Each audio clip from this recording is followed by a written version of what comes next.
5 element theory இது 3ஆக பிரிச்சிருக்கேன். ஒன்று ஆக்கச்சுற்று, second கட்டுப்படுத்தும் சுற்று, அக்குபங்க்சரும் அதன் சார்ந்த உறுப்புகளும். ஃபஸ்ட்டு அக்குபங்க்சர் இது எப்படி செயல்படுது அப்படின்னாக்கா, பஞ்சபூதத்தின் அடிப்படையில் பஞ்சபூதத்தை மென்ஷன் பண்ணி தான் இந்த அக்குபங்க்சரை அமைச்சிருக்காங்க. Wood, fire, earth, metal, water. இது வந்து இன்னுக்கான பஞ்சபூதம். Next metal, water, wood, fire, earth. இது வந்து யாங்குக்கான பஞ்சபூதம். செகண்ட் ரெண்டாக பிரியுது. ஃபஸ்ட்டு வந்து பார்த்திங்க அப்படின்னாக்க வுட்டுக்கு ஃபயரு, எர்த்து, மெட்டல், வாட்டர். இதை வந்து இன்னுக்கான பஞ்சபூதமாக எடுத்துக்கணும். Next metal, water, wood, fire, earth. இதை வந்து யாங்குக்கான பஞ்சபூதமாக நம்ம எடுத்துக்கணும். பஞ்சபூதங்களும் அதன் சார்ந்த உறுப்புகளும்.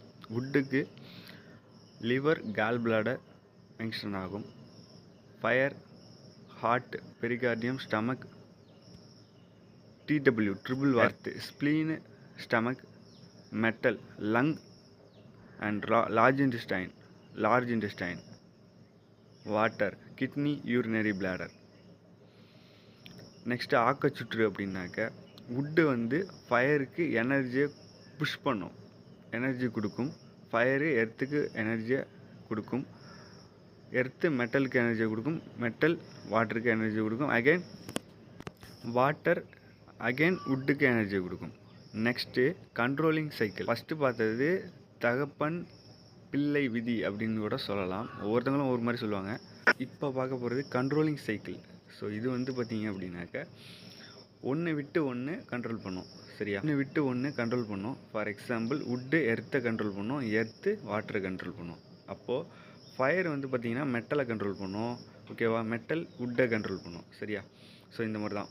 வாட்டர் வந்து பார்த்திங்கன்னா ஃபயரை கண்ட்ரோலாக நீங்கள் இது புரிஞ்சிக்க வேண்டியது ஃபஸ்ட்டு வந்து ஆக்கச்சுற்று அப்படின்னாக்க, ஒன்றுக்கு ஒன்று எனர்ஜியை புஷ் பண்ணும். கண்ட்ரோலிங் சைக்கிள் அப்படின்னாக்க, ஒன்றுக்கு இன்னொன்று வந்துட்டு பார்த்திங்கன்னா ஒன்று விட்டு ஒன்று கண்ட்ரோல் பண்ணும். ஸோ இதுதான் இந்த 5 எலமெண்ட்டு கரெக்டாக ஞாபகம் வச்சுட்டிங்கன்னா இது வந்து பார்த்திங்கன்னா கண்ட்ரோலிங் சைக்கிளு.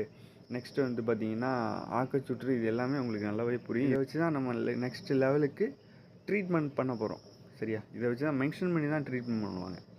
ஸோ 5 எலமெண்ட்டை வச்சு மென்ஷன் பண்ணி ட்ரீட்மெண்ட் பண்ணுவாங்க. தெளிவாக டீட்டெயில்டாக இன்னொரு